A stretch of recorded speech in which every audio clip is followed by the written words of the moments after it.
Hello, friends. Good evening. Happy Passover. My name is Amichai. I'm the founding rabbi of Lab Shul that was born at City Winery. And so to Michael Dorf, to the City Winery family, to all of us, l'chaim, to good life, to health and healing on this Passover and every night. I was entrusted with a question of what are the four questions for this year? Well, yeah, I could, but I decided to go to some dear friends and family and get some more opinions on what might be the pressing questions of the hour. So we're going to start with young Charlie, who, in the Jewish tradition, the youngest sings the four questions, the Manishtana. Well, Charlie is my youngest. And Charlie, hey, thanks for joining us. I'm going to invite you to maybe sing us first a taste of the Manishtana that you know so well, and then we're curious about your question for this year. Okay. מה נשתנה הלילה הזה מכל הלילות, מכל הלילות.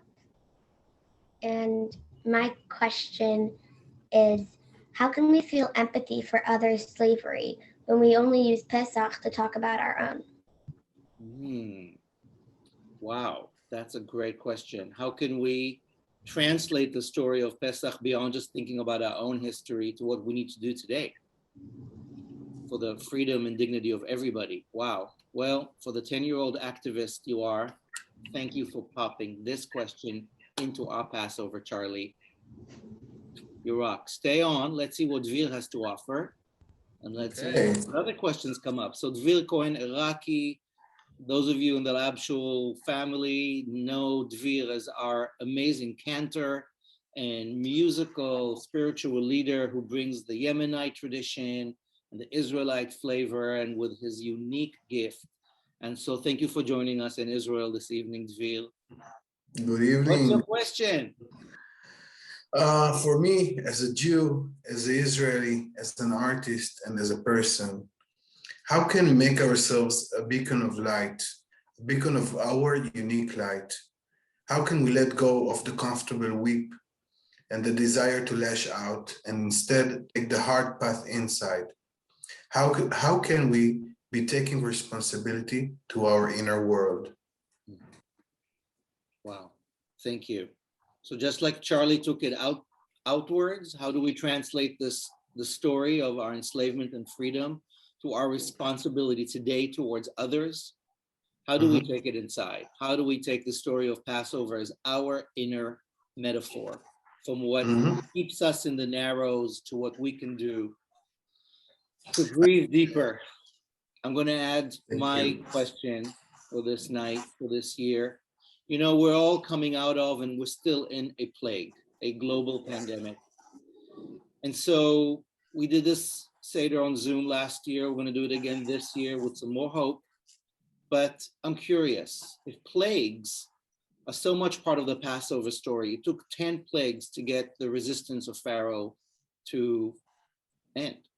So if plagues seem to be what is required to resist resistance and to activate human freedom, how will this plague that we're still in the middle of help us as individuals and as a society to dismantle oppression, to fight for freedom, and to take actual steps towards more freedom and more justice in this world?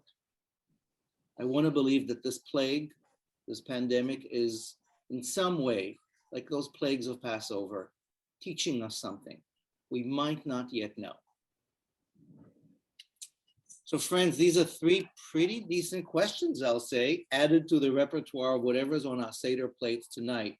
I invited Rabbi Mira Rivera, a dear teacher, mentor, and friend of mine, to join us. The last minute she couldn't, which means the fourth question is open to you.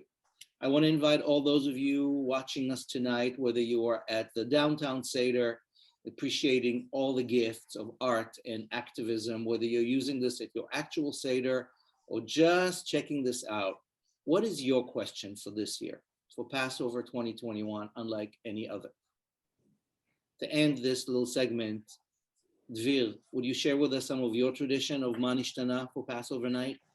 Yeah, in our tradition, it's usually, the youngest boy needs to learn by heart the Manishtana, but it's in Arabic. So I remember myself as a very young boy, maybe 3 or 4 years old, and reciting, all these Arabic words that I didn't even understand back then. So our version of Manishtana is actually in Arabic. So I would love to share it. Maybe, create this ground for the natural way out for us and for our family members, our cousins in the Arab world, to go out from this enslavement together. So for me, this is what it means in Arabic. So it goes like that.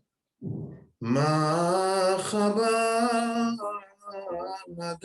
layla min jami'a layali خرجوا جدودنا وبينا من مصر بيت العبودية خرجوا جدودنا وبينا من مصر بيت العبودية ما كانوا يفعلوا كانوا يخلطوا التيت في التيت لمن لفرعوا الروش عجوب. Wow. Thank you for this. Never heard this before. May we hear it again. May we have Passover in person. Thank you so much, Charlie. Toda, Chi, Dvir. Thank you, everybody. Have a beautiful night, a meaningful Passover with freedom for all.